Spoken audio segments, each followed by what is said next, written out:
The Independent National Electoral Commission started a continuous voters registration exercise 11 months ago. And this particular registration is for those who have attained the age of 18 between the last time we did continuous voters registration exercise, which was 2018, and now. Secondly, it is for those who have never registered in any election whatsoever. Now, if you have registered before and you have lost your PVC, we require you to provide an affidavit to the effect that you have lost your PVC, and then we'll process a new PVC and give to you. If your PVC is defaced and is no longer readable, we can process a new one for you and give you a new PVC, and then you surrender the previous one that has been defaced. Not only that, if you are living in Lagos and you have been transferred to Kano or to Kaduna or to Osun or to Oyo or to Imo State, what you need to do is not to register afresh, but to transfer your registration to a new state, to a new local government, to a new registration area, and to a new polling unit. If you also want to correct information relating to your data that is already in our database, what you need to do is to correct that particular information and not to register afresh.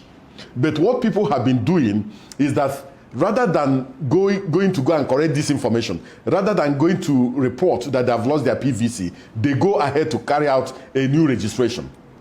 And then when we run the process on our ABIS, we find out that the person has done double registration. So what the commission has done is to cancel this fresh registration and leave the previous registration as valid, giving the individual the window to correct such an anomaly, despite the fact that it's a clear violation of the law. So that is the extent we have gone in relation to this. In relation to whether the PVC expires, the PVCs issued by the Independent National Electoral Commission do not expire. Previously, the chip relating to the data of registered voters was domiciled in the permanent voters card. But since we introduced the BVAS, the data relating to every individual registered in a particular polling unit is now domiciled in the PVC.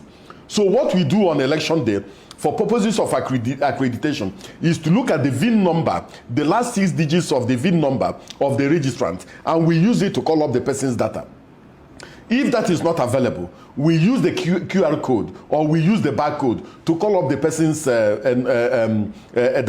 If that is not available, we now use the person's surname to call up the person's data from the BVAS. So our permanent voters cards do not expire. They are valid for all times. The only thing is that if you have lost your own or if it is defaced, you need to go and get a new one.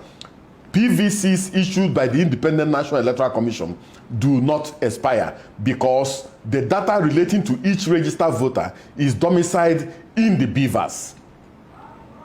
Okay. Yes. There are also people talking about that INEC is not doing enough registration.